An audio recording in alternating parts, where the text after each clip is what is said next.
Maayong hapon, mga pinalangga na kong Subuanon. And good afternoon to all of the Filipinos and as well as those coming from other countries that are watching this live feed. It has been quite some time uh, that I had not been directly speaking to the audience or having a press conference. So we thought that in the midst of this month-long celebration of our 453rd founding anniversary of the province of Cebu, we would have this conference, Presscon, with our Cebu media. So, fire away. Just like to ask about the updates on the preparations for the Pasigarbo sa Subo. Do we have VIP guests or on the event? Well, updates.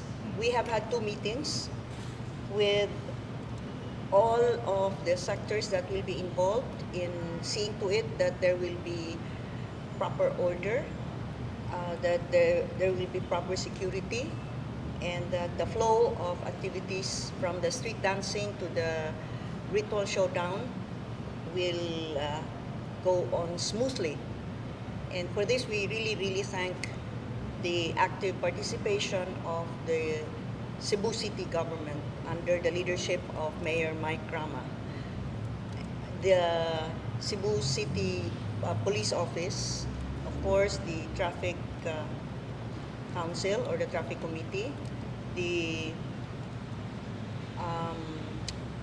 authorities of the Abellana grounds, the DepEd, whose schools will be made the accommodation facilities for our contingents, and a whole lot of others. Everyone has come on board, and everyone is really working very conscientiously in coming up with a seamless and well-coordinated plan. Now, 50 contingents, as you already probably know, will be participating, coming from our 50 local government units, cities and municipalities. They have drawn lots as to the order of their performance. I cannot say if we will have VIPs or VVIPs. I do not wish to preempt anyone. What I can say though is that this year's performance will have something new in terms of coming up with the grades or the points per contingent. In the previous Pasigarbos, our panel of judges would evaluate each performance and put in the corresponding number of points, which, if you get a perfect score, would total 100 points. However, in this year's Pasigarbo, our panel of judges will only be evaluating the performances and giving the corresponding number of points up to 80. Why is that? The remaining 20 points, and for the first time we are putting this in, will be for audience impact. Now, this is not about live audience impact. This is about online audience impact. Viewer's choice. So this in effect becomes like, more like giving the audience the opportunity to make their choices or to evaluate the performances themselves. So that's 20 points for all that would be watching our live feed of the Pasigarpo. Interactive. Interactive. Something like that. Viewer's Uh, choice. Much the way the American Idol scores work, or other all of these huge international shows. Online voting. They vote online. Now, how are we going to do this? After a series, as I said, there are 50. After a series of performances, we will flash a QR code. And this QR code will be scanned so that the viewer will be able to rank the performance. Let's say after 5 performances, which would you rank as number 1, number 2, number 3, number 4, number 5? And so on and so forth. What we are doing here also is ensuring that the viewer would not just be waiting for a particular performance so that they could rank it.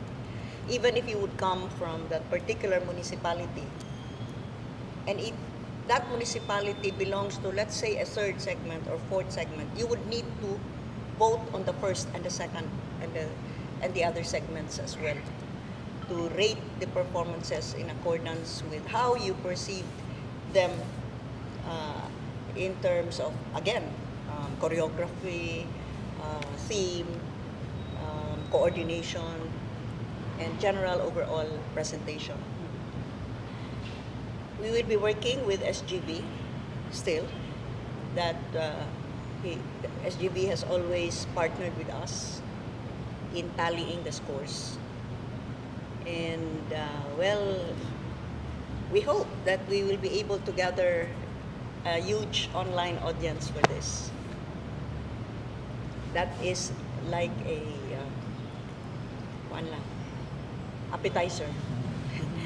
I will be meeting with the mayors actually on Tuesday so that we will explain the whole system. So anybody from those watching, even from So Outside. anybody watching in the province of Cebu, in the country, or even those Overseas. in other countries. We are trying also to campaign with the OFWs through the OWA. I know mga OFW that may be watching now, I know that there was a time you were very thankful to us for really pushing to make life easier for you OFWs that would be returning to the Philippines when the quarantine period was unreasonably long and we had pushed for the Cebu protocol. I know that you have stayed with us after that, and so I hope that you will all be watching during the Pasigarbo sa Cebu. We promise you a most colorful and unique and really fabulous festival of festivals. Wag na natay prices kung pila. I will still have to decide what the prices will be. But of course, it will have to be more than 1 million because our subsidy for the all of the towns and cities that are participating is 1 million for those that are in the mainland and 1.5 million for those that are in Camotes and Bantayan. This is about 53.5 million that we have poured again into the Cebu economy. And so think of the choreographers, the costume makers, the prop makers, everyone that is working now to really come up with a festival that would compete with the other festivals. All mayors are now really so focused on this. We are providing them jobs. We are providing them the opportunity to earn. Again, after such a drought of 2 years. So I hope that those that think that this is just, some frivolous activity, think about the many Cebuanos that are now being benefited by it because the subsidy that we have given to each of our LGUs, this is now being spent in the town itself to help those in the event industry that have suffered for so long. Gov natay kanang tickets nga ipamaligya. This will be free Ah, as had already been our practice. We never charge. However, we will have to limit because the grandstand can only accommodate up to 12,000. So we will have to limit. We will issue wristbands that will be specially manufactured for the day itself, and another wristband or something else for the festival queen. Okay, festival.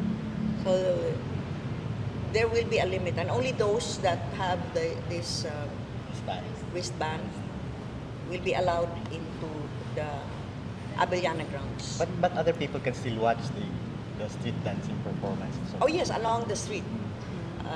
We hope that they will, no? Because the street dancing, by the way, will be, the term is progressive. No? They will not stop to perform. They have to keep on moving forward so that there will be no lull. Considering 50 kabok.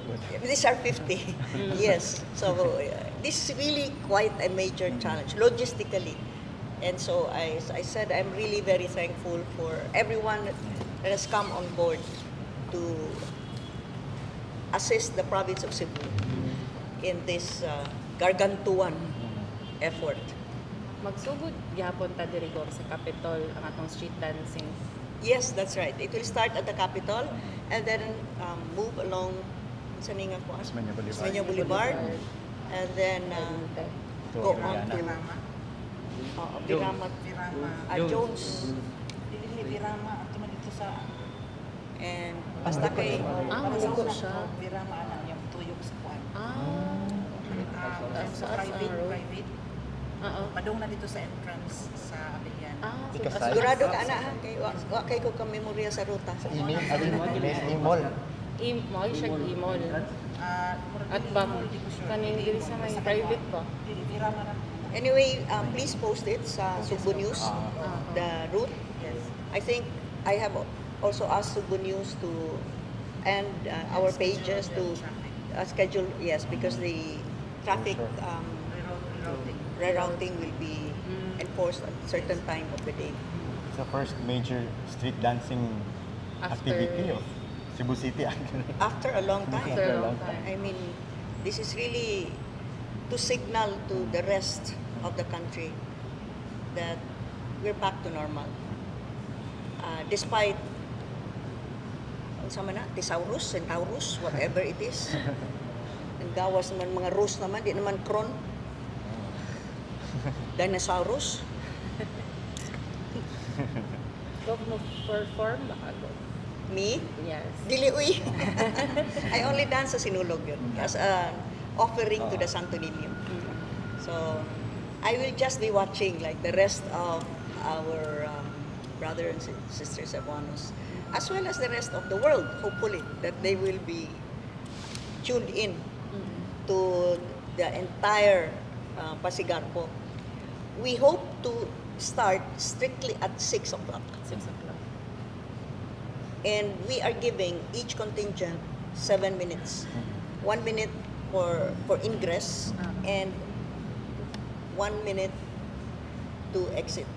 Meaning the performance itself will be 5 minutes. Just 5 minutes.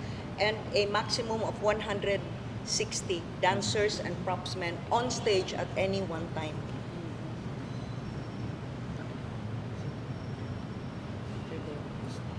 Nakiki-invite na ninyo national figures. Secret. Kan. Kof, manata sa Sigarbo? Next issue. Kof, any other activities sa ato ang founding?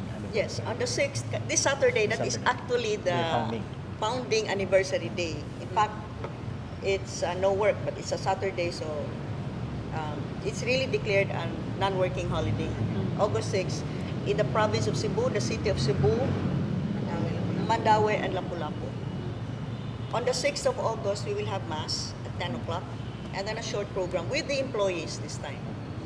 And then, I have authorized the budget of a certain amount for each employee so that ang lunch, they can have lunch in each of their offices. You're invited for lunch here. We will prepare lunch. Puso, ganahan og lechon. Now, after lunch, there will be raffles. There's we have allocated also 5 kilos rice for all of our employees, include ang regulars, casuals, ang job order, ug ang atong mga outsourced. And natay daghang cash prices, daghan kaayo sa atong mga suppliers, ganahan mo tabang, daghan nga gipang ilang as a kwan, as a token of their appreciation for the business that they have had with the Cebu provincial government. As you know, we focused really on infrastructure, and we did not abandon other programs for our frontliners and the senior citizens. So I understand that there are quite a number of prizes that our OIC administrator has gathered up already. Those who also wish to donate, this will all be given anyway to our employees. You're very welcome. Will the employees be given anniversary bonus? I am asking budget to be clear if we can.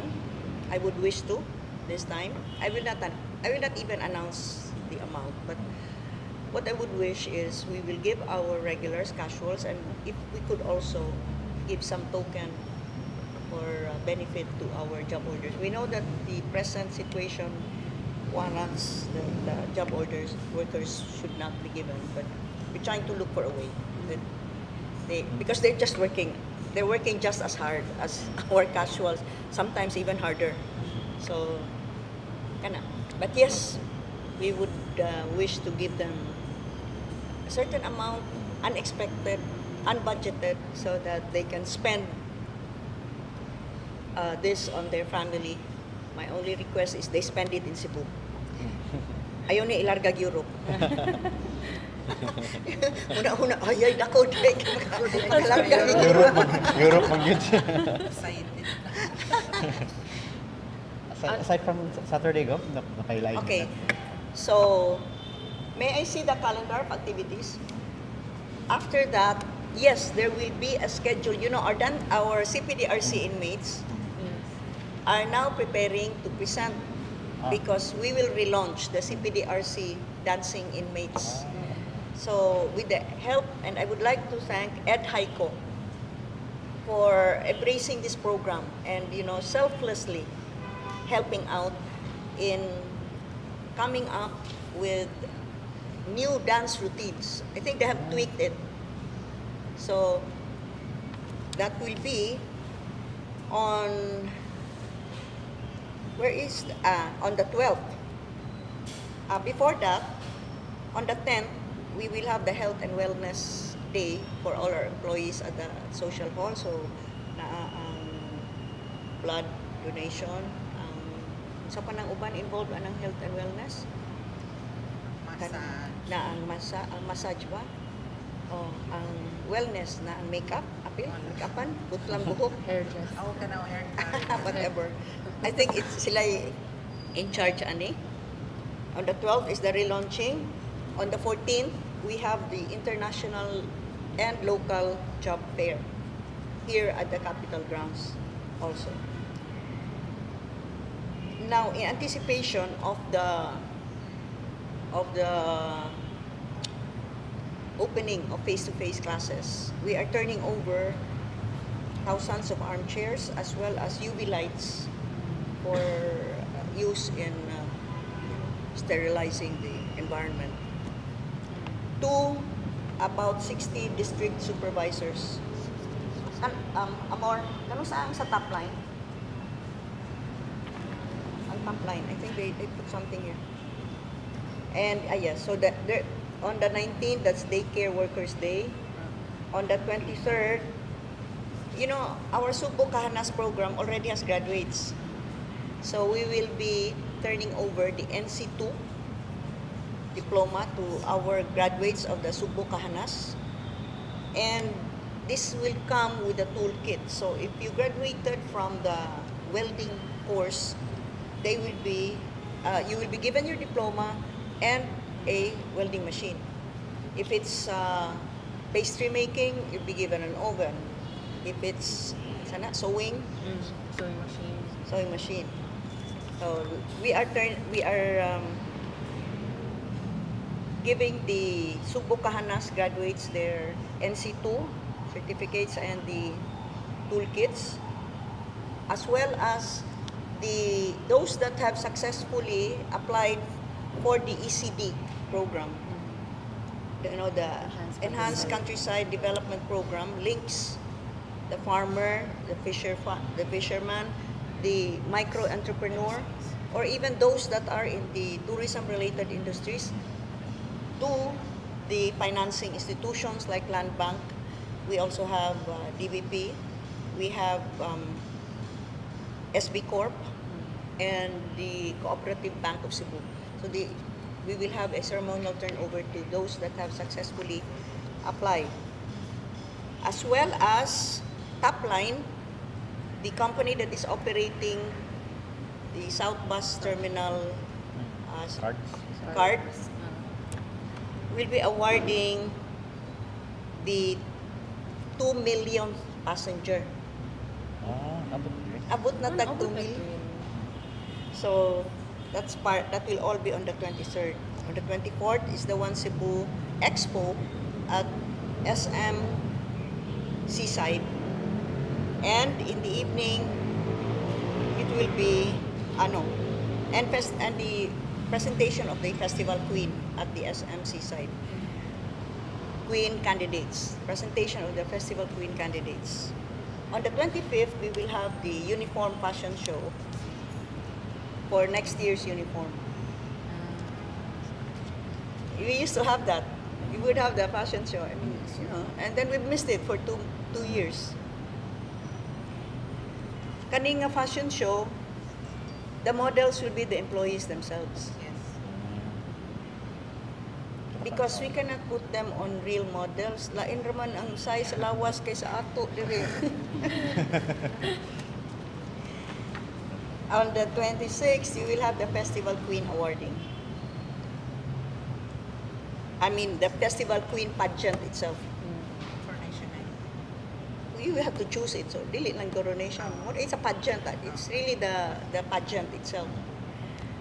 On the 27th, per Kathy's request, actually we scheduled this earlier, pero she requested, can we have this on the 27th?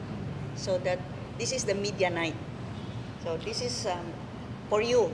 As well as, I believe there are some Manila media that would wish to join, and media from Mindanao. So, this is media night.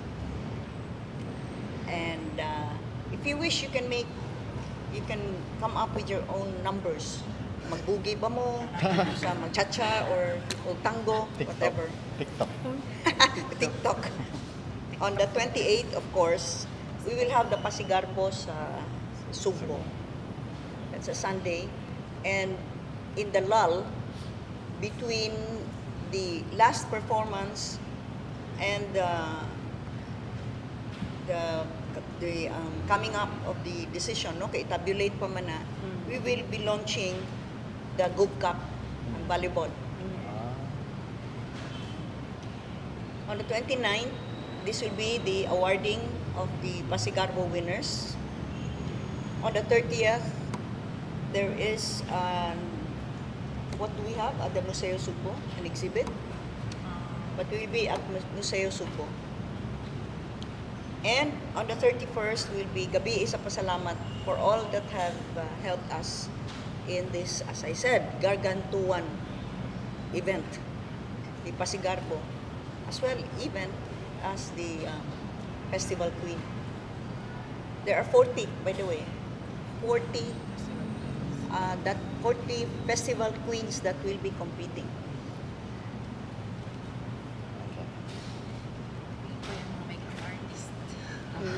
Lipa yung mga makeup Yeah, the artist, makeup mga artists, that's hairdresser. really giving them in town the opportunity to earn money again. So, Even vendors sa Cebu City. Even vendors sa mga Cebu City. yes, oh yes, the vendors. Mahurot ni tanan barbecue, puso. economy.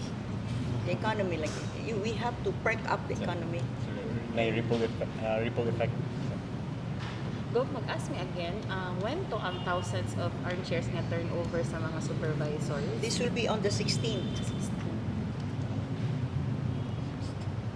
In relation sa Gov ka nang, doon na natin update sa school supplies na ito ngay panghatag.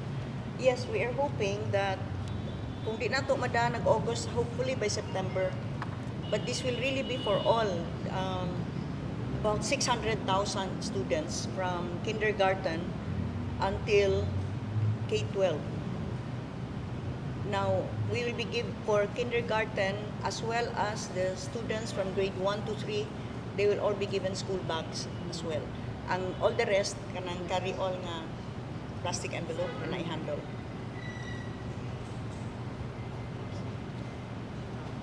Go, another issue regarding sa pag-name sa BLGF sa Cebu Province as the kaning collection efficient number 1 Gov in terms of local. Di apil man na sa makeup.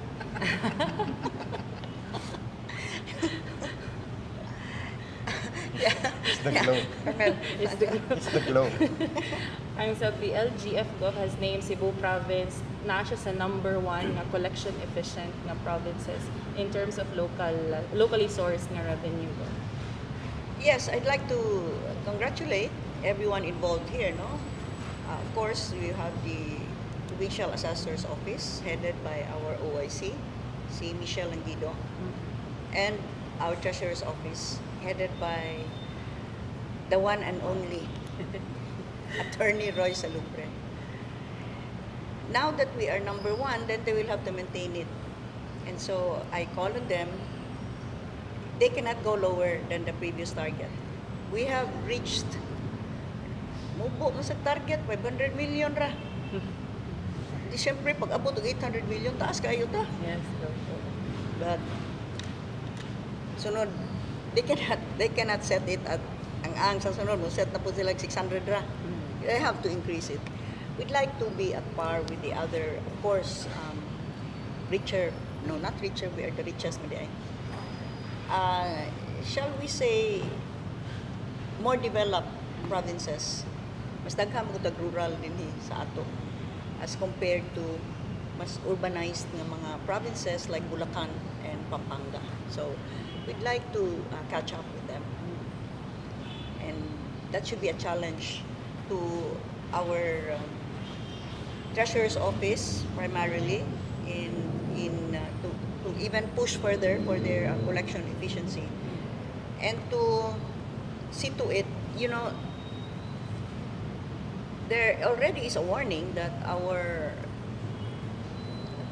national tax allocation, how do you call that? Di naman IRA ang tawag nila. National NTI. Might be decreased by next year by a certain percentage due to, because as they say, this is based on collections of the year previous. And so since you had the pandemic and the economy was really bad, they're saying that the NTA for 2023 and I think end of 2024 will also be adversely affected. Hearing this, I've already challenged our departments to see to it that we may be able to cover up with more locally sourced revenues. And we can do that. Ano nga mga itanaw na to Gov na mga projects or Well, primarily, we start with the quarry permits, no? Ang disposal. We had set the per cubic meter price, increased it actually, after the previous price was a price that I had set when I was governor in my first 3 terms. When I came back, I saw that it was the same. But wow, things have really dramatically changed, no? What they call waste material, that's actually being used now to reclaim.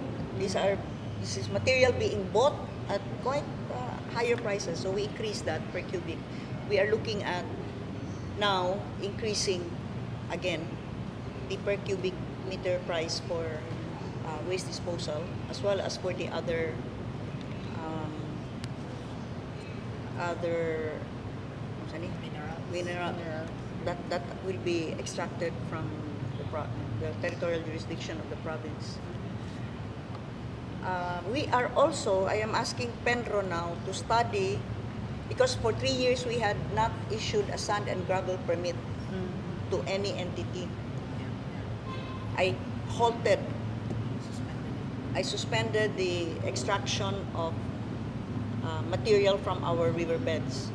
But it's been 3 years. We've had a lot of rain, and for a number of our rivers, these are now heavily silted.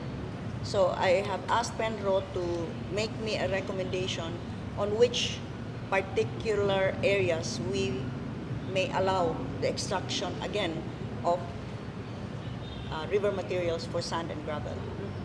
That would be an additional revenue for the province.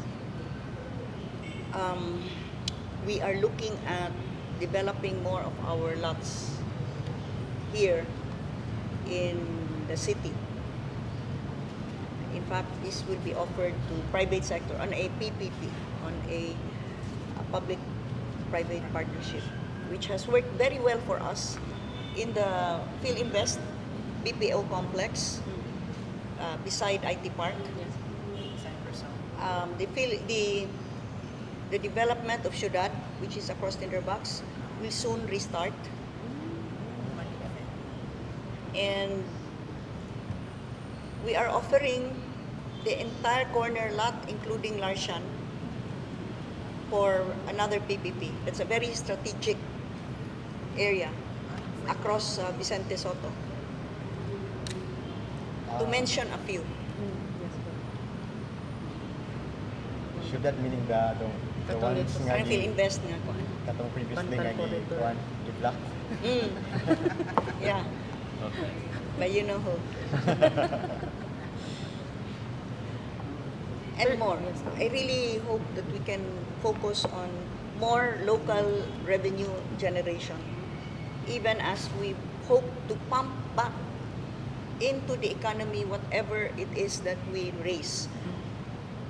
Primarily, first to the sectors that need help the most. With our caravan of services, we are reaching out to the PWDs, the fisher folks, the farmers, and the frontliners, our barangay health workers, tanods, nutrition scholars, animal health aides, daycare workers, lupons, and God focal persons.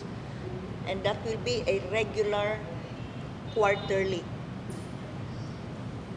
event that is now attracting more and more participation from other government agencies. In fact, even the IBP, in our last caravan of services for this quarter, which was held in Argao, the IBP provincial chapter, and I'd like to thank its president, Attorney Pam, brought with them 16 lawyers to augment Legal. our legal services that we had offered. And they also help give mga help kits to the PWDs. I am told that in our next caravan, GSIS will be joining us also. Well, DSWD, DILG, the Department of Agriculture, BFAR, PCIC are already on board. So this is what's good about people collaborating and helping one another to help people that really need our help.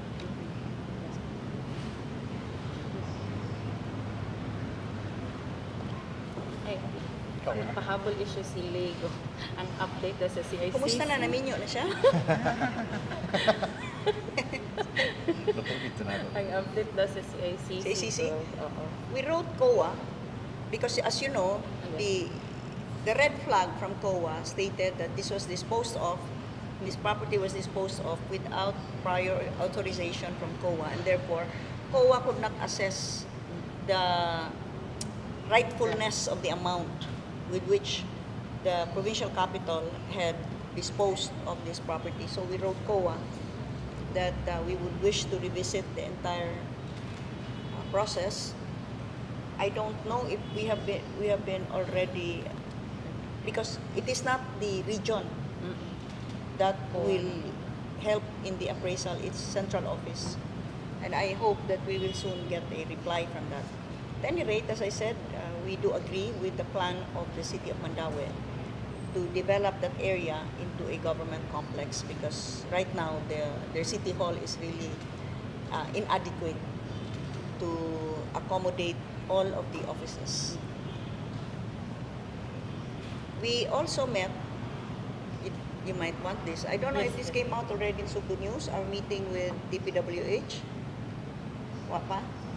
Why not? Yes, sir. Okay, we met with DPWH, and this is as regards, yes, the new regional director, Engineer Gregorio. Together with these engineers, this is as regards the 200 million pesos that is in the 2022 General Appropriations Act, specifically to help the province of Cebu in relocating its government center to Balamban. As I had already said, the design of the government center or the executive offices will be a replica of this capital. And since we have the original, well, we have the plans for the capital, so it was quite, it made the job easier for DPWH to plan out as the lot or the area was identified, the links that would be vital in access to the area itself. And there was, in fact, a very good presentation by DPWH, simulation of the capital actually located in the identified area where we will be putting up the edifice. We're moving forward. We have to start, and we will need to start already, lest the amount of 200 million be set aside. So that is why DPWH is anxious to start. And if you recall, we had already previously appropriated 500 million. That's a continuing appropriation for the capital.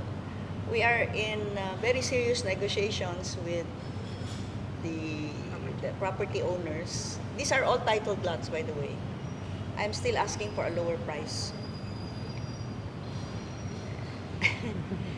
And we'd like to, I hope they will agree, because once I know that we would have purchased a certain area, property prices will shoot up all around. So I need to purchase it and purchase as much as we would like, so that after that, so we need to not just think of relocating the capital. We need to think also of putting up a government center for our provincial and perhaps regional offices of the national government. We need to think also of a housing project for our employees and other possible commercial ventures later on. So more or less mga pala ka hectares to purchase. If you ask me, I'd like 100 hectares. But I don't know if that's realistic. We hope to at least get 50 hectares at the price that I want. Ihangyo po na ko. Pumadag 50 por metro kwadrado, di maayo. Go, pahabol nga issue regarding sa 93-1 if doon na update. This favorite nephew of mine is abroad, but he is coming back next week. We hope to finalize this already, because you see, included in these negotiations is, as part of the lot swap, the lot that has been identified by the Cebu City government at the SRP, which would be perfect for an integrated Terminal. north and south bus terminal. And so we'd like to get on with that too. So now that we've been imprisoned by our fears for 2 years and practically the world stopped turning, ang ato ra edad mo'y wa mohunong og kwinta, but everything else stopped and we missed so much opportunity, so much could have been done. So let's make up for it. Karon mamawi na ta, kinahanglan paspasay atong lihok.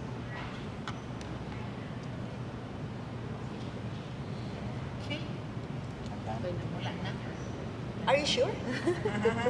Naka-announce ba or any other things na may add? Ah,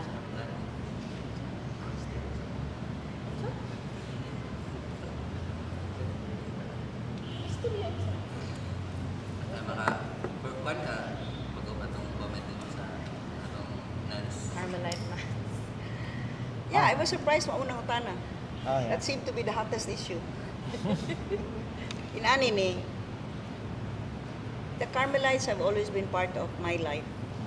Even when I was a child, my mom would always bring me to the Carmelites when she would pray, and I learned to pray in the sanctity of their chapel.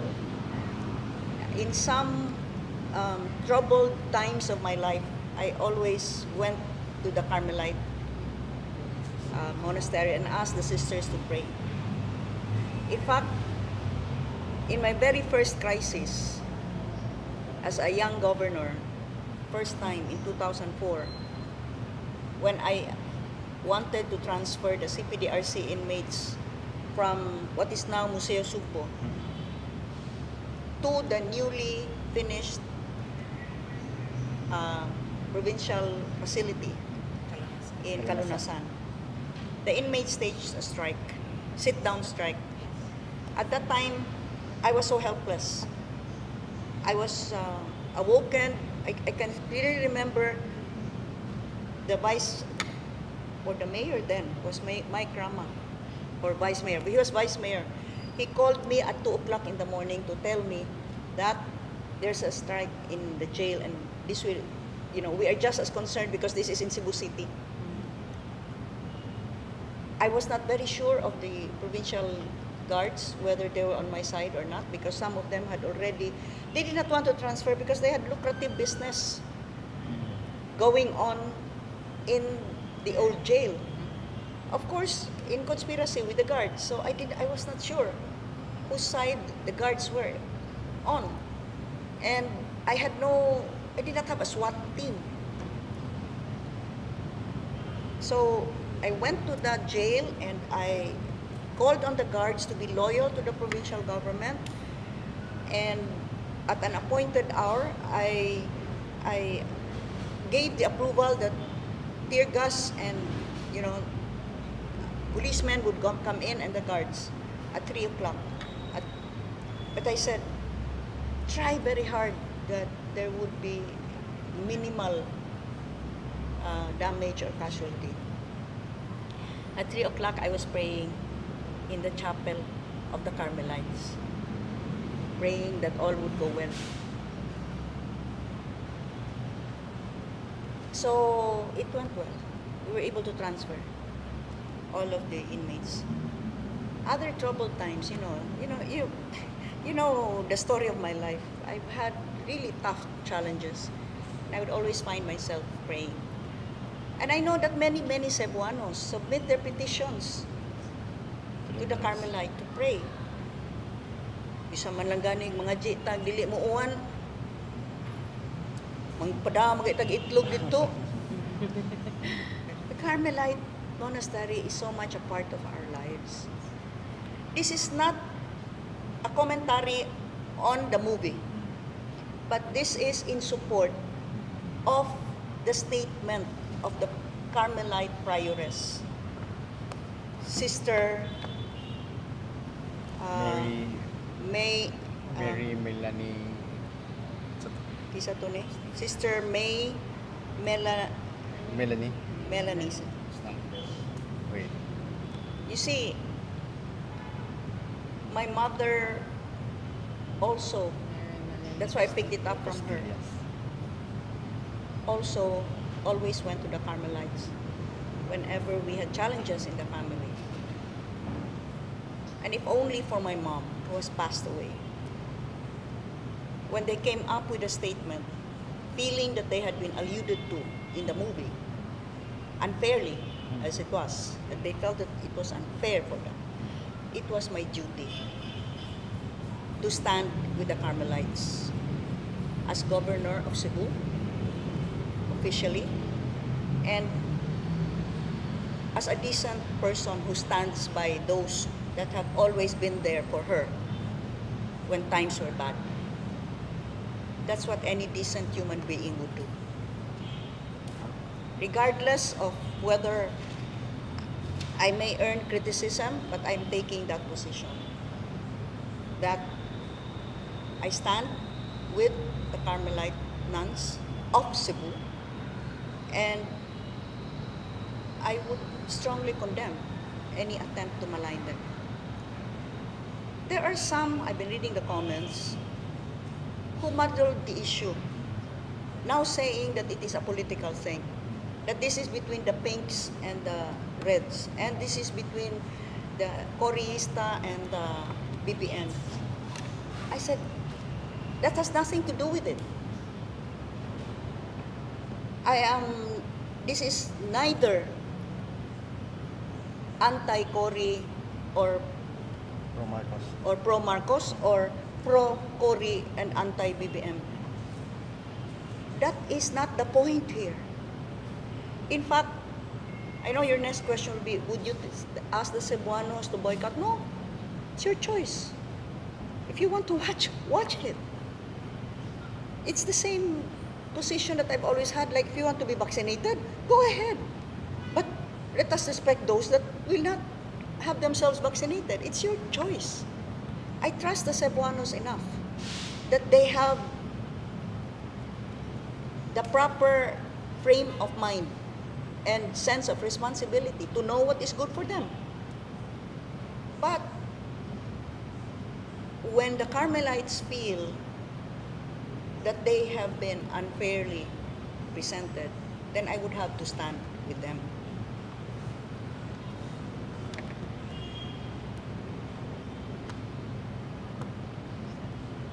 That is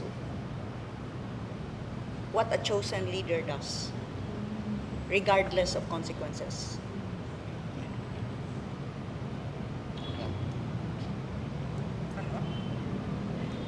Wala. Tubag. Supposed to be follow up. Natubag. Follow Tubag up naman about the diretso. movie. Oh. Oh, by the way, that's on August 6th, the premiere showing. I was invited. Thank you, Annabelle Rama, to watch it. But unfortunately, after our event here, after lunch, I am flying to Ormoc so that I may attend the last night, no, as wake to former Mayor Ondo Codilla, and I shall be attending the burial as well. They will be here tomorrow. I mean, the cast. And the cast. Yes, no? I was told that they will be. I was invited lagi by Annabelle Rama, but I had to turn her. I said I regrets, but I'll be in Ormoc. I have not been able to attend the wake, and Saturday night is the last night before the funeral the following day. Okay. Wala na? Wala Follow-up na. question? Narot na. Marot na? Sunod na. Okay. No more? Okay, okay na. Okay, so salamat kaayo nga pinalangga na akong subuanon. Ang inyong pagsali kanako, ako gayud kanang kanunay gi utang sa huna-huna ug sa kasing-kasing. O mao kanang paningkamutan gayud nako kanunay usab nga kining inyong pagsalig akong mapaslan sa tukmang paningkamot kining tibok natong probinsya muuswag pagayod ang inyong mga kinabuhi atong mapaarang-arang man lang. Daghang kay salamat o maayong hapon.